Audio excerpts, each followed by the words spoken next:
बिस्मिल्लाहिर्रहमानिर्रहीम। आपका शुक्रिया, आप सब इधर आए। हमारा थोड़ी केप मथे क्यों सिंध गवर्नमेंट का ट्री प्लांटेशन, जो स्प्रिंग ट्री प्लांटेशन है, उस सिलसिले में आज हम यहाँ YMCA में आए हैं। मैं अपने साथ कुछ मेरे सूबाई काबीना के मेंबरान भी हैं और हम सब ने दरख्त लगा के इस मुहिम में अपना हिस्सा डाला है। हमारा जो टारगेट है वो हम 5 करोड़ 20 लाख दरख्त इस कैंपेन में लगाएंगे, जिसमें 4 करोड़ दरख्त फॉरेस्ट में होंगे और 1 करोड़ 20 लाख दरख्त फॉरेस्ट से बाहर होंगे। और इसमें 25 वैरायटीज़ जो हैं, जिनमें शीशम, नीम, बबुल, यूकेलिप्टस, पारस, पीपल, जामुन, रोज़, ये सारी 25 के करीब वैरायटीज़ है जो हम डाल रहे हैं। सिंध गवर्नमेंट हमेशा बहुत इम्पोर्टेंस देती है अपनी इन्वायरमेंट को प्रोटेक्ट करने के लिए। मिनिस्टर फॉरेस्ट उसके लिए कोशा हैं। हम रिकॉर्ड भी होल्ड करते हैं, largest number of tree plantations in a day जो हमने मैंग्रोव्स प्लांट किए हुए हैं। और ना सिर्फ रिकॉर्ड होल्ड करते हैं बल्कि अपना रिकॉर्ड खुद हमने तोड़ा था और इस वक्त हमारा फर्स्ट और सेकंड दोनों रिकॉर्ड हमारे पास हैं। इंशाल्लाह ताला हम अपनी लीडरशिप, जो कि खुद बहुत ज़्यादा एनवायरनमेंट के बारे में, चाहे वो चेयरमैन बिलावल भुट्टो जरदारी साहब हों, आसिफ अली जरदारी साहब हों, सदर आसिफ अली जरदारी साहब हों, दोनों बहुत ज़्यादा पर्टिकुलर हैं कि हम अपने माहौल को बेहतर करें, एनवायरनमेंट को बेहतर करें और ज़्यादा से ज़्यादा दरख्त उगाएँ। अच्छा सीएम साहब, ये बताएं कि मुख्तलिफ मामलात में मुख्तलिफ इशूज़ को लेकर सिंध हुकूमत या आपकी ज़ात को बहुत ज़्यादा निशाना बनाया जाता है। बल्दियाती निज़ाम खुदा खुदा करके एक ऊँट करवट पे बैठा तो अचानक से स्ट्रीट क्राइम इतना बढ़ गया है। आप समझते हैं कि ये खुदरू बढ़ा है या इसमें कोई किसी का हाथ है? देखें, आप सही कह रहे हैं, लेकिन ये तो हम जब सियासत में आते हैं तो ये सोच के ही चलते हैं कि जी आपके भी तनकीद होगी। और मैं हमेशा कहता हूँ, मैं अभी भी कह रहा हूँ आपसे, तनकीद होती है तो उस पर नाराज़ नहीं होता, ना मीडिया पे होता हूँ ना किसी और पे होता हूँ। इसलिए इससे कुछ चले 10 में से 1-2 चीज़ें दुरुस्त भी होती हैं जो आती हैं, 8 अगर गलत भी हों, लेकिन जो 1-2 चीज़ें जो मुझे ना पता चलें वो इस तरीके से पता चल जाती हैं। बल्दियाती निज़ाम की बात की, आज वैसे हमारे एडवाइज़र साहब करेंगे प्रेस कॉन्फ्रेंस जो कैबिनेट हुई है, उसमें मैं आपको बता दूं कि जो भी हमारी डिफरेंट पॉलिटिकल पार्टीज से अंडरस्टैंडिंग थी, आज काबीना ने उनको मंजूर किया है। इंशाल्लाह ताला परसों सूबाई असम्बली में वो जो कवानीन में अमेंडमेंट्स हैं वो पेश होंगी और उसके साथ साथ हम उनको इमीडिएटली पास नहीं करेंगे। हम पहले भी इमीडिएटली पास जो किया था उसकी एक वजह थी और मैं कई बार समझा चुका हूँ, मैं फिर एक बार बता देता हूँ कि इलेक्शन के कमीशन की तरफ से एक डेडलाइन थी और उस डेडलाइन के तहत अगर हम वो कंपोजिशन नहीं बनाते अपने लोकल काउंसिल्स की तो वो पुराने कानून के तहत कर जाते, जो कि इस वक्त नई मरदमशुमारी आने के बाद वैलिड नहीं था। और डिले भी इसलिए हुई थी कि मरदमशुमारी अप्रूव ही 17 नवंबर को हुई है, जो हमारी मर्जी के खिलाफ हुई है, लेकिन 17 नवंबर के बाद 21 नवंबर को आ गया था इलेक्शन कमीशन से ख़त, इस वजह से जल्दी की थी। इस वक्त हम ये सारे अमेंडमेंट्स असम्बली में पेश करेंगे। हुकूमत की तरफ से हमारी दरख्वास्त स्पीकर साहब को यही होगी कि एक स्पेशल सेलेक्ट कमेटी बनाई जाए जिसमें अपोजिशन के और सरकार के ट्रेजरी साइड के मेंबरान हों, और ऑलरेडी बात हुई है उस सिलसिले में। और हम उनको कहें कि ना सिर्फ ये अमेंडमेंट्स बट वो पॉलिटिकल पार्टीज़ अपनी जो भी अमेंडमेंट्स डालना चाहती हैं वो उस कमेटी के सामने लाएं। उसमें हम कोशिश करेंगे, कोशिश क्या बल्कि इंश्योर करेंगे कि असेंबली के अंदर सब जमातें जो भी मौजूद हैं उन सबको नुमाइंदगी हो, ताकि वो अपना मौक़िफ़ पेश कर सकें उस कमेटी में। और फिर वो कमेटी की मर्ज़ी होगी और कमेटी जो भी फैसला करेगी उसके बाद असेंबली की मर्ज़ी होगी कि किस अमेंडमेंट को उन्होंने मंजूर करना है, जिसको नहीं करना है। जो मैं बात करता हूँ ना, एक मिनट, स्ट्रीट क्राइम पे जो मैं बात करता हूँ जिसमें बड़ी क्रिटिसिज्म हुई थी, वो अक्सरियत ही करेगी ना जो भी मंजूर या नामंजूर। असेंबली की अक्सरियत चाहे जिस तरफ वोट करेगी वही मेरा फैसला हो नहीं सकता अकेले का, ये असेंबली का फैसला और असेंबली की अक्सरियत वो फैसला करेगी। लेकिन हर एक को अपना मौक़िफ़ पेश करने का पूरा मौका मिलेगा उस कमेटी के अंदर भी और असेंबली के अंदर भी। और ये मैं इंश्योर करना चाहता हूँ। और अगर आपने असेंबली उस प्रॉपर माहौल में चलानी है जिसमें आप अपने सिफारिशात पेश करें और डिस्कशन हो और उस पर असेंबली फैसला करे। हम उसके लिए हर वक्त हर तरीके से तैयार हैं। स्ट्रीट क्राइम की आपने बात की, बहुत ज़्यादा तशवीश की बात है। मैंने कुछ अर्सा पहले आईजी साहब के साथ मशावरत से कुछ चेंजेस भी लाए थे हम, कोई हफ्ता 10 दिन हुए उन चेंजेस को, और लेकिन वो स्ट्रीट क्राइम ख़ास तौर पे पिछले दिनों में, और मुझे बड़ा अफसोस है जो समा के प्रोड्यूसर की डेथ हो गई थी, मतीन साहब की, उससे बहुत ज़्यादा अफसोस है उसका। और भी वाक़यात हुए। आज मेरा अभी इस इवेंट के बाद 4 बजे एक इजलास है लॉ एंड ऑर्डर के हवाले से, और उसमें बिल्कुल कुछ फ़ैसले लिए जाएंगे। मैं भी आपको नहीं बता सकता, इंशाल्लाह ताला वो आपको बता दिए जाएंगे जो फ़ैसले लिए जाएंगे, ताकि जो भी इसके रीज़न्स हों। मैंने कल जब या परसों गया था निसार खोड़ो साहब का फॉर्म सबमिट करने और बाकी हमारे 2 मेंबर्स का, उधर भी मुझसे ये सवाल हुआ था और मैंने यही जवाब दिया था कि एक वजह, मैं दोबारा कह रहा हूँ कि मैं इस पे बरीओ ज़मा नहीं अपने आप को या हुकूमत को कह रहा। जिम्मेदारी हुकूमत की है लॉ एंड ऑर्डर मेंटेन करना, अपने शहरियों को एक सेफ जो है इन्वायरमेंट देना। लेकिन जो इस वक्त मुल्क की माशी हालात है उसकी वजह से बहुत बड़ा प्रॉब्लम क्रिएट हुआ है, और पूरे पाकिस्तान में। कराची में मैं कहता हूँ हाईलाइट भी ज़्यादा होता है, अगर ज़्यादा हो भी रहा है तो कराची है भी, ये लोग तो कहते हैं 1 करोड़ 60 लाख, मेरा ख्याल है इससे ज़्यादा की आबादी का शहर है। सही है। और इस शहर के अंदर आपको दुनिया भर की, और कोई और शहर पाकिस्तान तो क्या मेरा ख्याल है दुनिया का भी ये बोस्ट नहीं कर सकता कि हर मुल्क के शहरी यहाँ मौजूद हैं। हमारे यहाँ जो अफ़गानिस्तान में सिचुएशन है उसका भी हमें भुगतना पड़ता है, बलूचिस्तान में जो मसला हो रहा है वो भी सिंध को भुगतना पड़ता है। ये सारे इश्यूज़ हैं जिसकी वजह से यस, लेकिन हम पहले भी लॉ एंड ऑर्डर मेंटेन हमने किया है। इस शहर को जब छठा सबसे 6 most dangerous city in the world कहा जाता था, तब भी हमने उस पर स्टेप्स लिए, और अब वो 125 से 130 हो गया था। अभी जो हालिया वाक़यात हुए उस पर सख्त एक्शन लिया जाएगा और पुलिस को प्रॉपर हिदायत दी जाएगी, और वो एक्शन अगर पुलिस वाले कहीं से भी कहीं उनकी कोताही है उनको सजा दी जाएगी। एक एपेक्स कमेटी हुआ करता था, वो कमेटी कहाँ है? उसको मरहूम कहें एपेक्स कमेटी को। ऐसे हालात होते थे, एपेक्स कमेटी का बाकायदा इजलास बुलाया जाता था और सरकूबी के लिए बाकायदा इकदाम उठाए जाते थे। आप याद रहे कि गुज़श्ता दिनों इज्तिमाई स्ट्रीट क्राइम्स का एक वाक़या पेश आया, 100 लोगों को एक साथ जो है ना वो उनको लूटा गया है। तो इस नोयत की अच्छा, अब मैं सवाल, सबसे पहले एपेक्स कमेटी तो पूरे मुल्क में बनी थी ना, बनी क्यों थी? National action. अब आप लोग सवाल तो कर देते हो, मैं बहुत माजरत के साथ बैकग्राउंड देखते नहीं हो। बनी क्यों थी apex committee? National action plan बनाया था 20 नुकाती, उसके तहत उन्होंने कहा कि सूबे एपेक्स कमेटी बनाए। सिंध सूबे ने 26 मीटिंग्स एपेक्स कमेटी की की, किसी और सूबे ने नहीं की। तो आप उसको मरहूम कहो, जो कुछ भी कहो, लेकिन अगर हम मरहूम हैं तो उनके इधर मरहूम हो गए तो उनका बरसियाँ हो चुकी है कहीं। एक सेकंड, मैं खत्म, बरसियाँ कहीं गुजर चुकी हैं उनकी, लेकिन मैं किसी को नहीं कहूँगा। और नेशनल एक्शन प्लान के ऊपर हुकूमत ने अपना पूरा वी चेंज कर दिया, उसको 20 से घटा के 14 किया, सूबों को बिल्कुल निकाल दिया तकरीबन। ये सारी चीज़ें हुई जिसकी वजह से वो एपेक्स कमेटी का निज़ाम ही थोड़ा वीक हो गया। उसके बावजूद पिछली एपेक्स कमेटी हुए उसके 3-4 महीने हुए, और हम जल्द करेंगे इन चीज़ों के लिए भी। और इवन अदरवाइज एपेक्स कमेटी बनी थी नेशनल एक्शन प्लान के 20 नुकात के लिए। उन 20 नुकात में स्ट्रीट क्राइम कहीं नहीं था, लेकिन उसके बावजूद हम ये चीज़ें भी डिस्कस करते थे इन चीज़ों में। और एक और भी आपकी सवाल था, नहीं यही था। मेरा सवाल एक सेकंड, इसके बात कर लें। एक सर्वे आया तो उसमें उस्मान बुज़दार पहले नंबर पे थे, दूसरे नंबर पे दूसरे, चौथे नंबर पे आप थे। तो सर्वे में आपकी पोजीशन बड़ी खराब आई, आप इतने एक्टिव हैं, तो क्या काम आपके लोगों को नजर नहीं आ रहे? सब सर्वे में भी नहीं आपके साथ। मैंने कोई धांधली नहीं हो रही।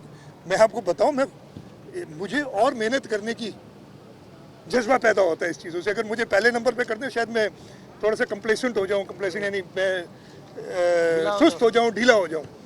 ये तो अच्छी बात है यार, मुझे चौथे नंबर पे किया है, मुझे पहले पे पहुंचना है। अगर नहीं करेंगे तो खैर है, मैं वैसे ही काम करता रहूँगा, तो वो नंबर को छोड़े।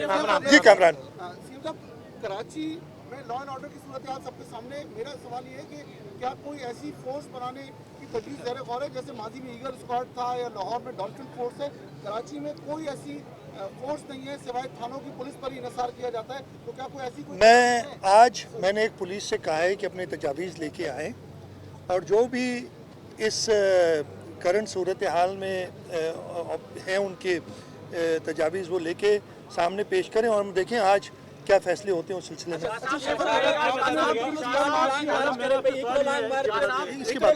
पीटीआई भी ऐलान कयो आहे जेको 26 तारीख़ खां कराची तरफ़ ईंदो। अहिड़े मौक़े ते जन पीपल्स पार्टी इस्लामाबाद वञे पई वफ़ाक़ी सरकार ख़िलाफ़ ऐं वफ़ाक़ी सरकार कालाबाग डैम जो जेको आहे वरी राग आला में पई।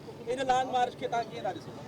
सबसे पहले तो हमारा लॉन्ग मार्च बहुत पहले से अनाउंस हमने कर दिया था। चेयरमैन साहब ने 2 महीने पहले बताया था कि मैं जाऊंगा लॉन्ग मार्च पे इंशाल्लाह ताला, और मैंने इस लॉन्ग मार्च की वजूहत जो है ऑब्जेक्टिव्स वो भी कई बार बताए।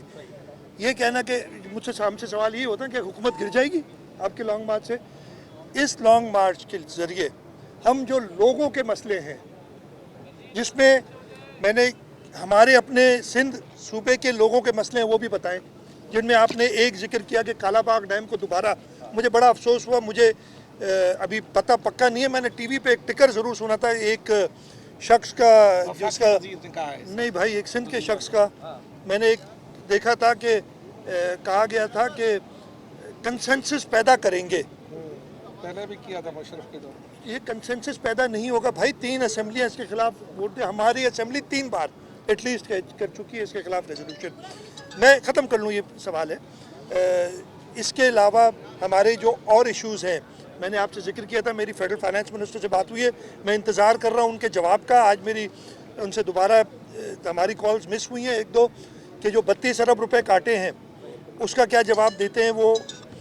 हमारे अफसरों के साथ नहीं, सिंध में गवर्नेंस के ख़िलाफ़ जो तरीक़ेकार इख्तियार किए जा रहे हैं, आपके कैश के जो मसाइल हैं, इम्तियाज़ शेख साहब खड़े हैं साथ, जो आर्टिकल 158 है उसमें ऑनरेबल जज ने सिंध हाई कोर्ट में कहा है कि जी आप जो MDSS-GC से थे, कहते कि आप होते कौन है आइन की इनराफी करने वाले, और उन्होंने फेडरल सेक्रेटरी को बुलाया। जो महंगाई का तूफ़ान, जो बेरोज़गारी इस मुल्क में हो गई है, इन सब को लेके बिलावल भुट्टो जरदारी साहब लोगों के पास जा रहे हैं ताकि वो पैगाम लोगों को पहुंचाएं अपना और लोगों से सुने। और हमें पूरी उम्मीद है कि जो इस वक्त हमारा मसला ये हो गया है कि एक तरफ ये 12 रुपये पेट्रोल महंगा कर देते, दूसरी तरफ एक और कार्रवाई डाल देते। मैं ये नहीं कहता किसी साफ़ी को पकड़ के मार कूट कर देते हैं, आपकी पूरी मीडिया लग जाती है उसके पीछे।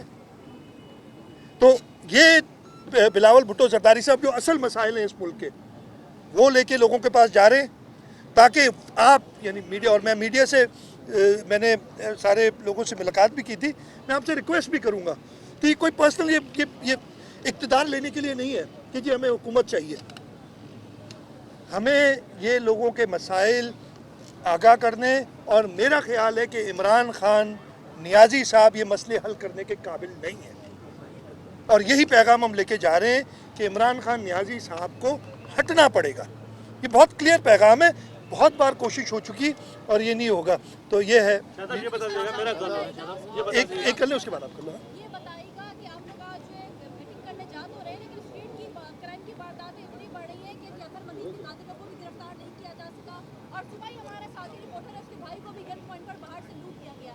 तो इस बार सिंध हुकूमत बिल्कुल बेबस दिखाई दे रही है। मैं इसका जवाब दे चुका हूँ। मैंने कहा कि इस पे स्टेप्स हमने लिए हैं। एक बड़ी आबादी का शहर है, कोई एक्सक्यूज़ नहीं, हमारी ज़िम्मेदारी है, और इंशाल्लाह ताला कुछ लीड्स हैं मरहूम अज़हर मतीन साहब के कत्ल के हवाले से, और बाकी भी हमारे पास है पुलिस ने, और मैं ये पूरा रिकॉर्ड भी पेश करूँगा जो हुए हैं स्ट्रीट क्राइम्स, बहुत सारे पकड़े भी हैं, बहुत सारे, कुछ जो आउटस्टैंडिंग होंगे इंशाल्लाह ताला वो भी करेंगे, लेकिन बेबस नहीं है, इंशाल्लाह ताला काम करेंगी। जी जी फिर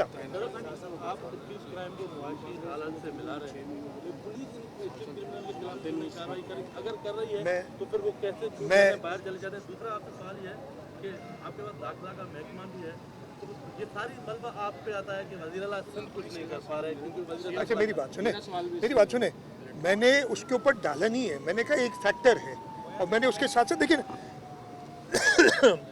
फिर कहेंगे नाराज़ हो गया आपके सवाल पे। नाराज़ नहीं हो रहा हूँ, मैं बड़ा हंस हंस के बता रहा हूँ कि आप मेरे सवाल को ट्विस्ट ना करें, मेरे जवाब को ट्विस्ट ना करें। मैंने कहा ये मकसद है, उसके साथ साथ मैंने ये भी कहा है कि मैं बरीउज़्ज़मा नहीं हूँ, हुकूमत बरीउज़्ज़मा नहीं है, और पुलिस बरीउज़्ज़मा नहीं है इस चीज़ से। हम सब की जिम्मेदारी है कि इस मुल्क के, इस शहर के, इस सूबे के लोगों को एक सेफ इन्वायरमेंट दें। कराची का शुरू से मसला चल रहा है, लेकिन एक वक्त होता था कि बैरियर सिस्टम होता था, लोग अपने घरों के बाहर गलियों में महफूज होते थे, तो क्या आप इजाजत देंगे कि लोग भारत के लिए बैरियर लगाएं? उसके काउंटर उसके भी बहुत थे ना, अब ये करना कि उसके फ़ायदा था, उससे और मसाइल बहुत क्रिएट हो गए थे, इसलिए वो सब चीज़ें देख के और उस पर जवाब मैं बता रहा हूँ ना, वो देख के मतलब हाँ या ना में जवाब दो, ये ऐसे नहीं होता है। हाँ जी, स्ट्रीट क्राइम के ऊपर लॉन्ग मार्च से सिर्फ आप चाहते हैं इमरान खान जाएं और कोई और वजीर आजम आए, या आप समझते हैं कि पूरी हुकूमत जाए, दोबारा नए इंतखाबात? मेरे भाई देखें, हम चाहते क्या हैं, हम क्या चाहते हैं कि अवाम की आवाज़ हुक्मरानों तक पहुंचे। कि असल मसला ये है, असल मसला ये नहीं है कि किसी ने टीवी पे ये कह दिया और उसको पकड़ के अंदर कर दो और कानून चेंज कर दो। एक रिग्रेसिव, पता नहीं आप लोग बर्दाश्त कर लेते हैं, हमसे बर्दाश्त नहीं होते अभी इस टाइप के रिग्रेसिव कानून। मैं ख़त्म कर लूँ ना बात, एक सेकंड। असल मसला हम आवाम को ये बताने जा रहे हैं और उसके साथ साथ ये कह रहे हैं कि इमरान खान से ये मसले हल नहीं होंगे, उसके बस के बाहर है।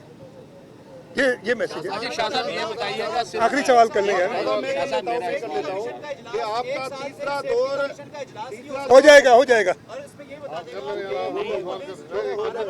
12 घंटे नौकरी करती है और उसकी हफ्तावार छुट्टी भी नहीं होती, आप उससे कैसे अच्छे नताइज में एक्सपेक्ट? तो आप तो पुलिस, खबरें गर्दिश कर रही हैं, इस पे कितनी सदाकत है? यार मुझे नहीं पता, आपकी खबरों से मुझे पता चला है ये सवाल। शाह साहब ये बता दें कि माशाल्लाह आपका तीसरा टेन्योर मुकम्मल होने जा रहा है, तो यकीनन आप सिंध के गली देहात से भी गुजरेंगे, लोगों को बताने के लिए आपके पास क्या है, 3 सालों के अंदर कौन से बड़े प्रोजेक्ट मंसूबे आपने किए, क्योंकि आज भी सिंध के देहात जो है वो मीठे पानी से महरूम है, अच्छो रोड, अच्छे पत्थर वाला रोड होते तमाम घना है, बहुत सारे मसाइल हैं, तो आप लोग मतलब किस तरह क्या दिखाएंगे? देखें, हम की क्या परफॉर्मेंस? हमारी परफॉर्मेंस यार कर ले ऐड जल्दी वक्त। आपके एमपीएस पे बहुत सालों पे एग्जाम है, नाज़िम जोको का कत्ल हो, फहमीदा सियाल का हो, या हाल ही में जो एक मर्डर हुआ, तो एमपीएस के ऊपर जो है इल्जाम आता है, संकरण वाला जो वाक़या है, किस तरह से आवाम के पास? मैं तीनों का जवाब देता हूँ, ये ज़रा बड़ा इंपॉर्टेंट है आपका सवाल, इसलिए बहुत क्रिटिसिज्म है आपका सवाल। तो यार इतने सबको मैं भूल जाऊँगा,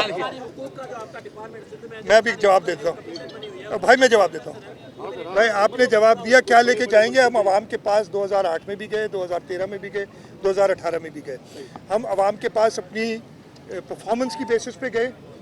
इस दफ़े भी हमारी परफॉर्मेंस फेडरल गवर्नमेंट बाकी तीनों सूबों से बहुत बेहतर है, और हमारी आवाम जानती है, सिंध की आवाम जानती है। इंशाअल्लाह ताला जब हम इलेक्शन में जाएंगे, हम 2018 से भी ज़्यादा सीटें और वोट लेके आगे जाएंगे। मैं भी इधर, आप भी इधर, आपसे ये बात हो जाएगी बाद में। अच्छा, आपने 3 केसेस की बात की, मुझे बड़े अनप्लेजेंट 3 वाक़यात हुए, नहीं होने चाहिए थे। नाज़िम जोको मरहूम का मर्डर, उस मर्डर में सिंध हुकूमत, आप कह रहे हैं ह्यूमन राइट्स, कहीं और ऐसा होता है? सिंध हुकूमत को ज़रूरत ही नहीं पड़ी किसी को ह्यूमन राइट्स में इसको रेस करने की। मैं बताता हूँ क्यों। पहले दिन FIR कटी, उन्होंने नॉमिनेट किया एक सिटिंग सूबाई असेंबली के मेंबर को, उसने सरेंडर किया, वो अभी तक जेल में है। कभी ऐसा नहीं होता कि जो मतलब ऐसा होता नहीं है कि विक्टिम या कि एक पार्टी से पूछा जाए कि बताओ तुम्हें इंक्वायरी किससे करानी है। लेकिन इस चीज़ की इम्पोर्टेंस देखते हुए सिंध हुकूमत ने कहा, उनसे नॉमिनेटेड उनके लोग हैं अफसर जिन्होंने इंक्वायरी की है। और क्यों ह्यूमन राइट्स के पास कोई जाएगा जब हम सब कर रहे हैं? अगर मैं कह रहा हूँ कत्ल होना बहुत जो गलत बात है, ये उधर गए हैं, उनकी इंक्वायरी हो रही है। एक MNA बाद में नॉमिनेट हुआ, वो एब्सकॉन्ड कर गया, नहीं है मुल्क में जहाँ तक मुझे पता है। कई ऐसे केसेस होते हैं जो लोग एब्सकॉन्ड हो जाते हैं, उस पर आप सिंध हुकूमत इस वक्त कितने एब्सकॉन्डर्स हैं ज़रा टोटल हिसाब लगा लीजिएगा। दूसरा केस आ जाए, सारे तीनों बता रहा हूँ ना भाई, दूसरा केस आ जाए, बारी बारी है ना, जिस तरीके से हुए थे, आप क्यों जंप कर रहे हो, ज़्यादा इंटरेस्ट उसमें है। तो दूसरा केस जो हुआ कंबर शदाद कोर्ट में, अनफॉर्चुनेट, एक ज़मीन का तनाज़े होते हैं, बहुत अनफॉर्चुनेट, उसमें एक खातून की जान गई।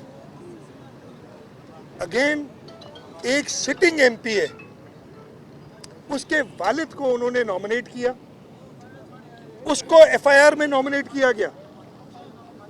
उस शख्स की 4 दिन पहले इंतकाल हो गया जिसको नॉमिनेट किया गया था, और उसकी तबीयत, जवाब जो थे जो लोग कंप्लेनेंट थे, उन्होंने कहा जी फलाने आदमी को हमने नॉमिनेट करना है। हुकूमत थी ना, ह्यूमन राइट्स तो तब होता ना जब हम कहते नहीं करते नॉमिनेट। तो ह्यूमन राइट्स का ख्याल हमसे ज़्यादा कौन रखेगा।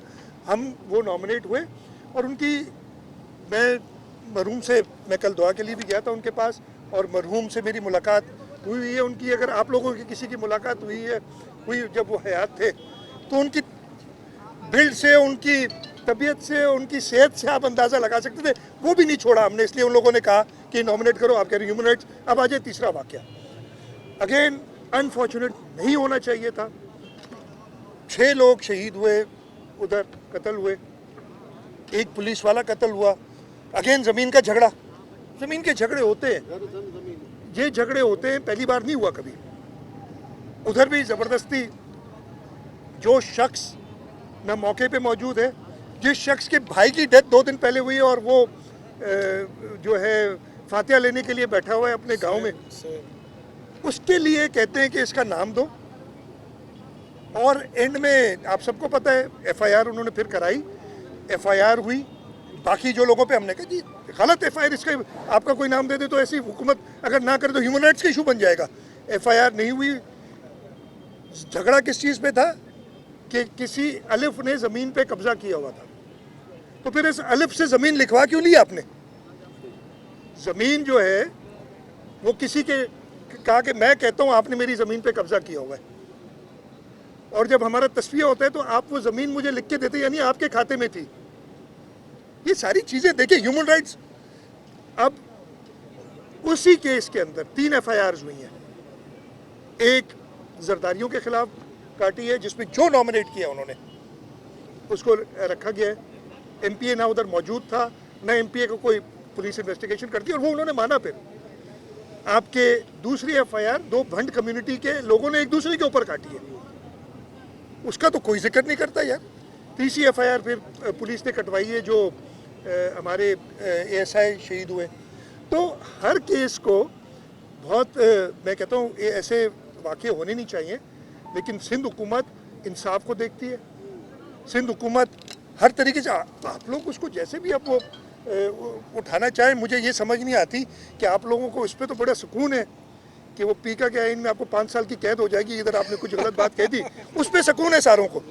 सिंध हुकूमत जो है ये वायलेट कर रही हो यार। हम कह रहे हैं कि हमारे यहाँ ये क्राइम होता है, क्राइम अगर होता है उस पर हुकूमत हर वक्त प्रॉपर एक्शन लेती है। हमारे साथ जो जुल्म हो रहा है यार, वो भी तो थोड़ा बताओ। ये 32 अरब रुपए काट लिए, ये भी तो थोड़ा लिखो ना। एक दिन मैंने कह दिया, वो लगा दिया। अपनी एनालिसिस आप लोग कर लो ना भाई। इन्वेस्टिगेटिव जर्नलिज्म क्या होती है? जो 158 आर्टिकल 158 उसको कोई पढ़ ले, और फिर एमडी सुई गैस कह के 15% गैस सिंध की काट के मैं उधर दे रहा हूँ। यह आइन की खिलाफ वर्जी है, उसकी सजा क्या है? आर्टिकल 6। वो कोई लिखे ना यार। आप लोग, मैं आपसे दरखास्त कर रहा हूँ, देखिए मैं देखूंगा। एक सेकंड आखिर में। तीसरा जो पानी का इशू है, वो हमारे साथ कालाबाग डैम की अभी इधर बात कर रहे हैं। तो ये सारी चीज़ें भाई, आप लोग भी हमारे कुछ और हमेशा रहे हैं, लेकिन आप लोगों को फेडरल गवर्नमेंट ने बड़ा क्या कहते हैं ना, वो ट्रक की बत्ती के पीछे लगा दिया। जब उन्हें ज़रूरत होती ना कि आप जो जुल्म हो रहा है लोगों के साथ वो ना दिखाएं, कोई और इंसिडेंट कर देते, और आप लोग बड़ी मासूमियत से उनके पीछे चल पड़ते। मैं माजरत के साथ आप लोगों से बहुत पुराना ताल्लुक है, तो इस तरीके से बात कर सकता हूँ। तो ये आप कहें इंशाल्लाह ताला, अल्लाह ताला आपको भी हम काले कवानीन के खिलाफ है।